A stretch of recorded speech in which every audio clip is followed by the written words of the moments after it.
Hey, good evening. It's October 22nd, 2019. Let's try and gain some more wisdom today. Proverbs 22. Choose a good reputation over great riches. Being held in high esteem is better than silver or gold. The rich and the poor have this in common. The Lord made them both. A prudent person foresees danger and takes precautions. The simpleton goes blindly on and suffers the consequences. True humility and fear of the Lord leads to riches, honor, and long life.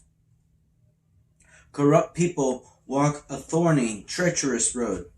Whoever values life will avoid it.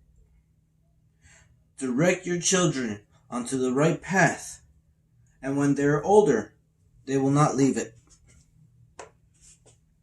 Just as the rich rule the poor, so the borrower is servant to the lender. Those who plant injustice will harvest disaster, and their reign of terror will come to an end. Blessed are those who are generous, because they feed the poor. Throw out the mocker, and fighting goes out too. Quarrels and insults will disappear. Whoever loves a pure heart and gracious speech will have the king as a friend. The Lord preserves those with knowledge, but he ruins the plans of the treacherous. The lazy person claims, "There's a lion out there. If I go outside, I might be killed." The mouth of an immoral woman is a dangerous trap. Those who make the Lord angry will fall into it. A youngster's heart is filled with foolishness, but physical discipline will drive it far away. A person who gets ahead by oppressing the poor or showering gifts on the rich will end in poverty. Sayings of the wise. Listen to the words of the wise. Apply your heart to my instruction. For it is good to keep these sayings in your heart and always ready on your lips. I am teaching you today, yes, you, so you will trust in the Lord. I have written 30 sayings for you, filled with advice and knowledge. In this way, you may know the truth and take an accurate report to those who sent you. Don't rob the poor just because you can, or exploit the needy in court, for the Lord is their defender. He will ruin anyone who ruins them. Don't befriend angry people, or associate with hot-tempered people, or you will learn to be like them and endanger your soul. Don't agree to guarantee any person's debt or put up security for someone else. If you can't pay it, even your bed will be snatched from under you. Don't cheat your neighbor by moving the ancient boundary markers set up by previous generations. Do you see any truly competent workers? They will serve kings rather than working for ordinary people. First verse. Choose a good reputation over great riches. Being held in high esteem is better than silver or gold. Dude, that's totally credit. Definitely. Like in this day and age, a credit card, you can, invest in whatever it is that you're trying to accomplish, and then pay it off little by little. And the better you are at paying that off consistently, the more credit you gain. It's like the better reputation you have of establishing financial stability. Mind you, good credit doesn't necessarily mean financially speaking. It's also about just following up with your commitments. So verse 2 follows on with that. The rich and poor have this in common. The Lord made them both. So if he made them both, they both have the ability, the capability of learning how to manage those commitments that we undertake.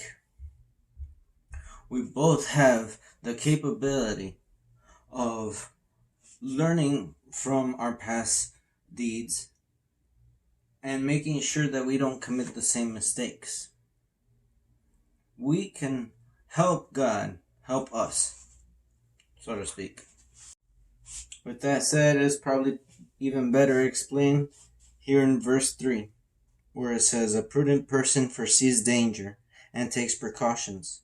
The simpleton goes blindly on and suffers the consequences." If you're simple, then you won't realize that you're about to make the same mistake again.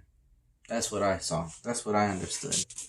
Verse 6, "Direct your children onto the right path, and when they are older, they will not leave it." Maybe this sounds wrong to you, but it's about training them. Just like muscles and muscle memory, you train it. You teach it how to move, how to flex, how to be strong, and you don't even have to think about it anymore. It just reacts whenever a situation comes at you. Pitchers know exactly the positions that they're going to take when they launch that ball out, just by repetition, just by training. Any athlete would understand that. The brain is another muscle. It works the same way. With that said, it's also important to learn how to unlearn things sometimes, if that makes sense. And I say that because not everybody has great teachers in this world. Not everybody is presented with this from an early age.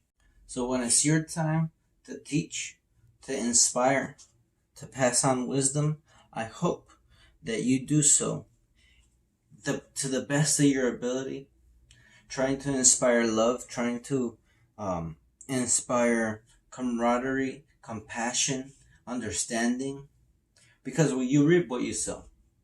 And verse 8 also says, "Those who plant injustice will harvest disaster, and their reign of terror will come to an end."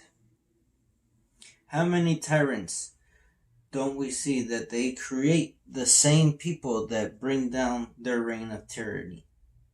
They act upon and they create injustice on someone's situation, and that in itself is what inspires that person to bring down that tyrant.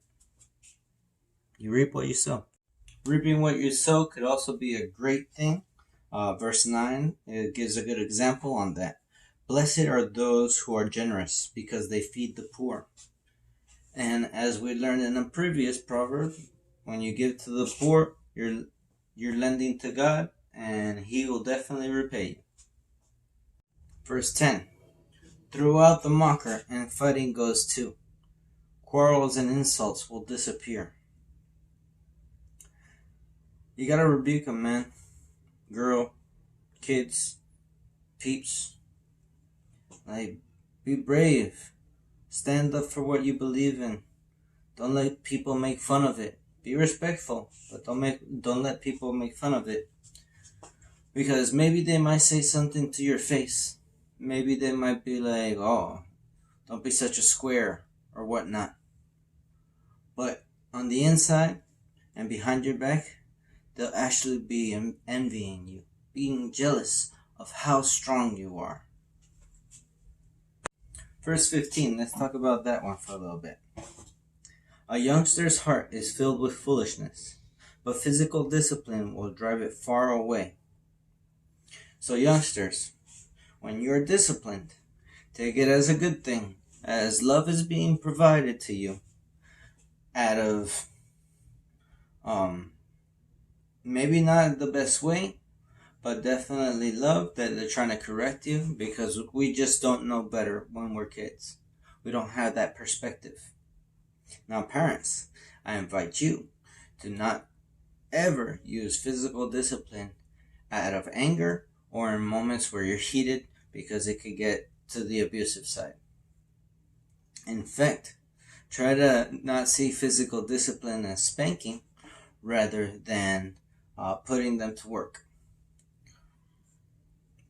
cleaning your car, sweeping the floors, in a more physically demanding way. Verse 17 and 21 mesh in just the right way.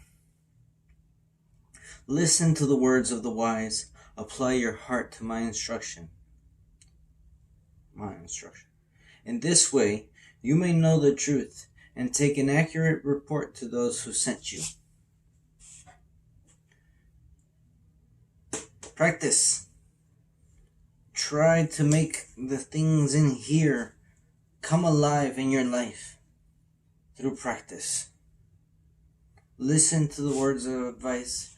Try to put them in practice and see how they change your life. Verse 24. Don't befriend angry people or associate with hot-tempered people. 25. Or you will learn to be like them and endanger your soul. In Puerto Rico, I don't know if in other Hispanic communities, but we have a saying that goes, Dime con quién anda y te diré quién eres, which literally translates to, tell me who you're walking with and I'll tell you who you are. We as people are influenced by the people that surround us. If you hang out with fools, you might be a fool. If you hang out with wise people, you might be a wise person. If you walk with the godly, the people that are pursuing God, you become godly yourself, and vice versa. Again, you have to look for yourself, search for yourself, have your own experiences. But surrounding yourself with the right people definitely helps. So I'd like to finish up with verse 28. Don't cheat your neighbor by moving the ancient boundary markers set up by previous generations. This is a little difficult for me to grasp and to me to express more, I should say. It's involved with during work, how sometimes, when you're working for a big corporation, things don't go according to the ideal perspective of what's just fair and equal. However, there is still merit in how things go down in the workplace and in corporations, how some injustices are really just because of how long that person that's above you has been in the corporation, or how long they've just been working at a job, in that job or a job that's similar, that compounds upon the experience.